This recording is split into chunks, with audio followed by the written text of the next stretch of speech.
자, 지할말만 한 사람 또 있죠. 여봐요. 오늘 서울중앙지방법원에서 네. 여기부터 신청을 하고 들어가야 될 것 같아요. 네. 서울중앙지방법원에서 아시겠지만 이제 지난주 이번 주 들어서 계속해서 가장 큰 논란을 불러일으켰던 계기가 네. 이제 김건희 씨 7시간 녹취록 아니겠습니까? 근데 이제 서울의 소리에서 MBC 일요일에 방송하기에 너무 부족했다. 박원순 대표 여러 번 방송에 나와서 심지어 아니 이거 뭐 정말 가장 결정적으로 조국 전 장관 관련해서는 내가 구속시키지 않을 수도 있었다. 그렇게 그쪽에서 세게 반발만 안 했으면 이런 얘기 왜 다 빼놓고 얘기를 하냐라고 얘기를 하셨습니다. 네, 그리고 그렇죠. 또 보신 분들도 아니 저럴 거면 뭐하러 방송을 해 이런 지적들을 했는데 그래서 이제 서울의 소리 측에서 이거 다 틀겠다라고 했더니 국민의 쪽에서 그것도 가처분 신청을 했거든요. 근데 어제 서울중앙지방법원에서 다 틀어라, 다 틀고 사생활과 관련된 얘기 전혀 상관없는 것만 틀지 마라라고 했습니다. 근데 그러면서 왜 이렇게 많이 이제 그때 서울 서부지방법원에서는 다 막았잖아요. 네. 입장이 바뀐 거죠. 네. 이것이 사실상 거기다 공개가 될 수 있도록 법적으로도 허용을 했고요. 이거 이 굉장히 중요하다. 2017년 최순실 국정농단 사건 당시에도 무속인 등이 대대적으로 보도됐고 국민이 사건 내용을 판단하고 여론을 형성하는데 크게 기여했다. 법원의 입장에서 봤을 때도 이거 무속 논란 이거 만만치 않다. 이거 이게 꼭 봐야 된다. 대선 후보자 선거 캠프 혹은 대선 후보자의 주변에 무속인이 상주하고 무속인이 어떤 결정을 내리는데 영향을 미친다는 건 심각한 사안이 될 수 있다는 걸 인정한 거예요. 예. 물론 윤석열 후보는 끝까지 부인하고 있습니다. 그리고 이것도 더 눈에 띄어요. 제가 좀 전에 사생활과 관련된 부분은 공개하지 마라라고 법원이 했다고 했잖아요. 네. 근데 이 대목이 있습니다.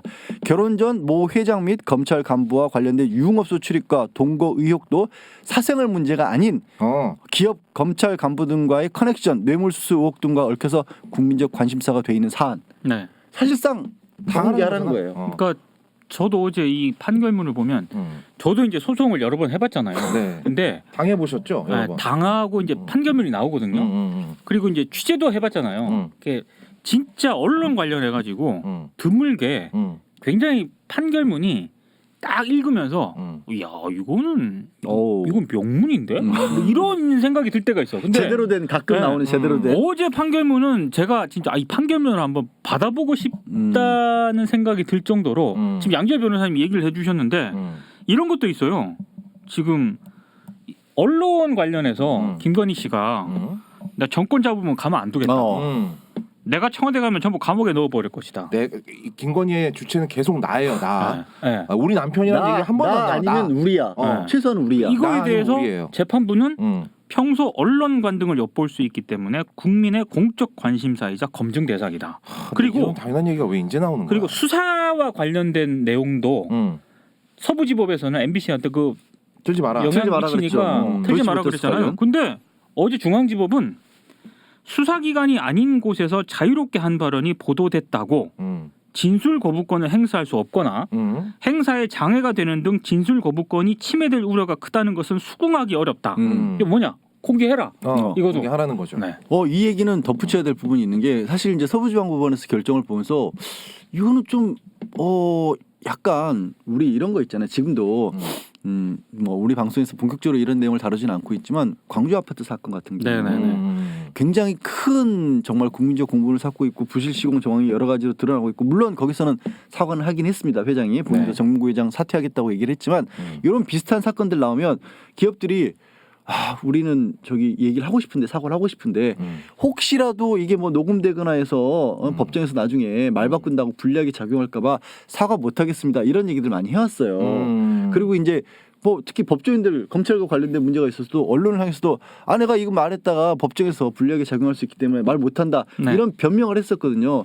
근데 나는 그런 얘기 들을 때마다 아니 저거 얘기한다고 왜 법정에서 얘기하는 건 다른 건데 근데 서부지방법원에서 이 MBC 가처분 결정을 하면서 법원조차도 그걸 인정해버렸네. 되게 찜찜했거든요. 그렇죠. 근데 중앙지법이 야 뭔 소리 하는 거야. 법정에서 한 얘기랑 밖에서 한 얘기랑 상관없어. 그래. 할 얘기 다 해.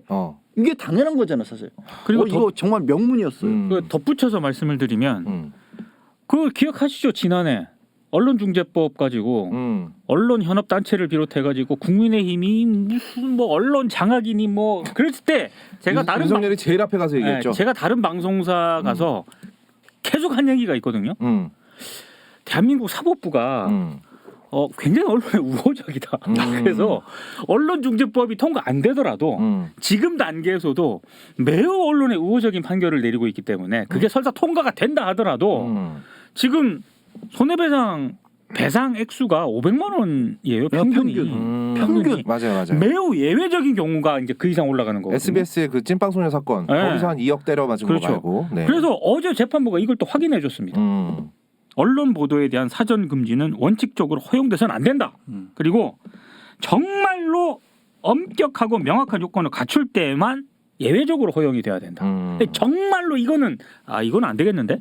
라는 생각이 든 경우를 제외하고는 다 보도가 돼야 된다. 당연한 얘기예요. 당연한 얘기예요. 아마 당연한 재판부는 얘기예요. 이렇게 이 기조를 계속 유지를 할 겁니다. 아니 근데 왜 국민의힘 지지자들은 작년에 그렇게 몰려가가지고 이거 언론의 입을 막는 악법이다라고 했으면서 MBC 앞에 달려가가지고 그 난리를 친 건 왜 자꾸 까먹는 거예요? 까먹는 게 아니라 못 본 척하는 거야 뭐야? 그러니까 그냥 다른 생각 안 하는 거야. 뒤에 어떤 일이 있었는지 생각 안 하고 그냥 정권 교체 이거야? 오늘 현재 시점에서 유리한 목소리를 계속해서 내는 거고 또 하나 이번 결정의 중요한 의미는 뭐냐면 지금도 사실 이제 국민의힘 쪽이 굉장히 수세에 몰려 있구나 내지는 이걸 굉장히 신경 쓰고 있구나라는 걸 의식할 수 있는 게 뭐냐면 다른 방어 논리가 없어. 그렇죠. 다른 방어 논리가 없으니까 계속 꺼내드는 게 사생활인데 사적 관계인데 누나 동생 사이인데 어제 왜 이거를 공개를 하냐는 얘기를 하는데 서울중앙지법 딱 결정을 보면 명백히 이건 누나 동생이 아니라 언론이다라는 얘기를 인정을 한 거예요. 그래요.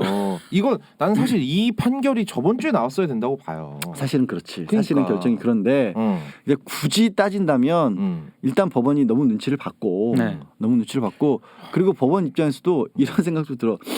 이제 중앙지법의 판사가 이 가처분 결정을 하면서 이제 본인도 내용을 들었잖아. 그렇죠. 본인도 내용 그리고 판사들도 이런 얘기는 많이 합니다. 이건 뭐 서교 변호사가 이런 얘기를 했는데 하도 판사들도 맨날 이 들어오는 게 법원에 공식적으로 들어오는 게 조선 동화 이런 것만 들어오니까 그쪽 논리에 넘어갈 수밖에 없다라는 얘기를 많이 합니다. 이제 네. 법원 있다 나온 사람이 그렇게 얘기하니까 그런가 보다 하는 거지 뭐 나는 법원에 있진 않았으니까. 그치. 근데 그걸 보더라도 아니 이 신문 보니까 나온 내용들이 이게 뭐야? 계속해서 왜 무슨 법사가 계속 나오고 아니 스님은 왜 이렇게 많고 스님은 왜 이렇게 많고 그렇다고 진짜 스님도 아니고 그리고 정상적으로 인용된 그러니까 MBC에서 어설프지만 보도를 했던 내용을 보더라도 아니 왜 이 사람은 왜 자기가 청와대 가면 왜 언론인들이 잡아놓겠다고 왜 내가 정권을 잡는 왜 자기가 정권을 잡는 이거 이상하잖아. 판사들이 의외로 텍스트에 그러니까 문자에 굉장히 민감하다고 맨날 소리 부르는 사람들이니까. 그렇지. 그러니까 조선일보만 보더라도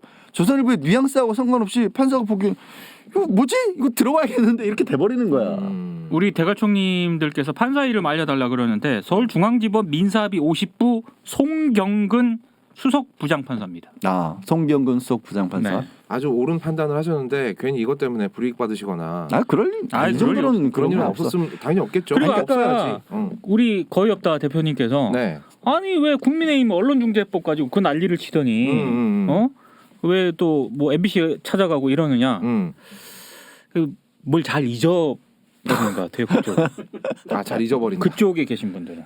왜지? 야 우리 왜냐? 네. 윤석열 후보도 오늘 저 뉴스 보고 네. 이분 왜 이러지?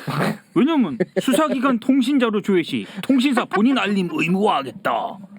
본인 검찰총장도 좀 그러지. 이거 지금 8만 건 했잖아. 282만 건 했잖아. 282만 건. 전체 580만 건이야 지난해. 네.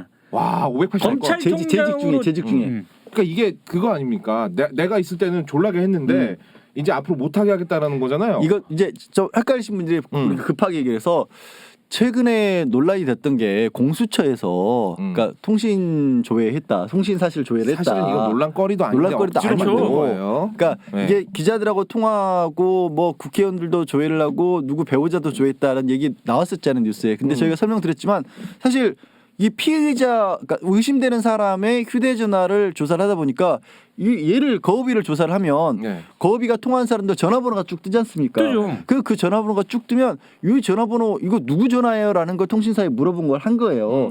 그것만으로는 뭘 할 수가 없잖아. 그리고 이게 사전에 누구를 찍어서 어떻게 보면 사찰이 불가능한 게 누군지 알고 알아봤으면은 그게 사찰 가능성이 있지만 이 사람이 누군지 알아보기 위해서 물어본 것뿐이거든요. 통신사에. 그걸 가지고 사찰회가 논란을 일으켰고 그리고 다 미친 사람들이라고 그랬죠. 윤석열 후보가 이게 왜 이 사람들 들으면 이거 미친 거 아니야라는 얘기까지 했고 그리고 이번에 공약이랍시고 그러면 통신사실 조회를 하면 네. 그거를 열흘 내에 문자로 알려드리겠습니다라고 그걸 공약으로 내걸었는데 좀 전에 저희가 짚은 것처럼 본인 검찰총장 시절은 580만 건을 했다고. 580만 건이면 도대체 그냥 닥친 대로 했다니. 지금 그러니까 그거는 그럴 수밖에 없는 거야. 또 이거 저는 압수수색 하면 이거 범인 잡았어.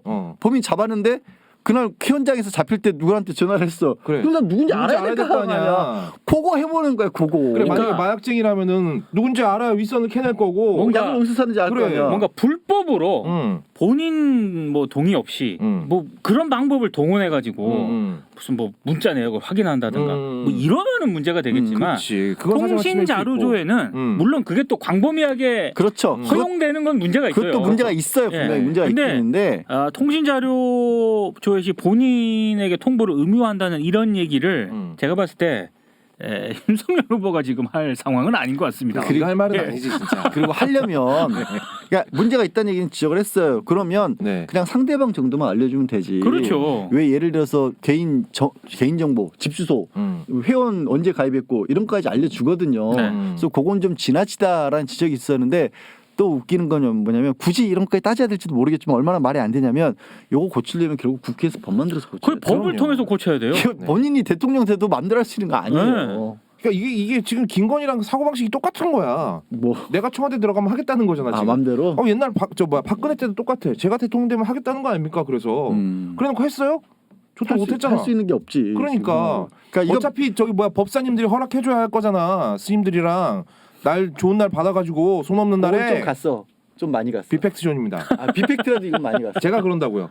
제가 그런다고요. 아니 그러니까 이거는 그 추측할 수 있는 상황이 아니라 사실관계에 대한 진술이었기 때문에 문제 소지가 있습니다. 그럼 나 어떻게 나 달려 들어가는 거야? 나 달려 들어가는 거야? 지금 내가 정정을 해주고 있잖아. 오케이. 정정 빨리 해줘. 나 가만히 있을게. 자, 대갈 법사님이 정정을 화하노라. 감사합니다.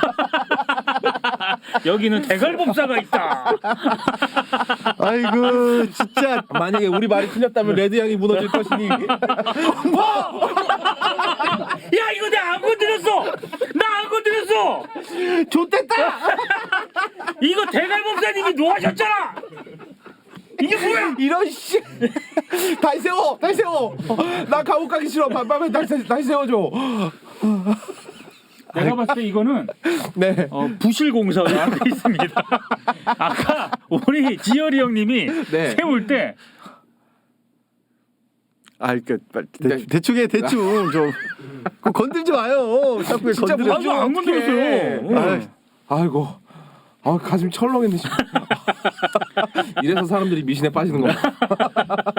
이래서 사람들이 미신에 빠지는 거야. 하여튼 그리고 누가 이제 물어보셨는데 검찰 어제 기왕에 김건희 씨 얘기를 했으니까 우리 저 회원분이 김건희 소환 불응에 검찰은 아무 대응도 하지 않는 건가요?라고 나 이것도 물어보고 싶었어. 근데 이건 소환 불응이라기보다는 그러니까 검찰에서도 소환할 때 통상적으로 뭐 3번 4번 정도까지 소환을 했는데도 불응한다거나 그게 그렇죠. 결국에 이제 도주 우려까지 이어질 염려가 있을 때 뭐 강제 수사에 착수하지 불응했다고 바로 뭐 데려가거나 그러진 않습니다. 네가 불응하면 데려갈 수 있어. 왜 사람마다 달라 그게? 달라. 다르지. 나는 도주에 우려가 있어? 너는 일제차가 있잖아. 너는 잠깐만. 일제차가 도주에 유리하다라는 무슨 유의미한 통계라도 있습니까? 하여튼 너는 렉서스 타면 더 멀리 간다더라 뭐 이런 얘기가 연비가 좋잖아. 그게 아니고 연비가 좋긴 하지. 그냥 우린 만만해. 만만해서 그러는 거지? 하여튼 그래서 죄 안 짓고 사는 거 아니야. 하여튼 아니 대가 쪽 회원님들이 또 숨겨줄 가능성도 있기 때문에 예 그래요.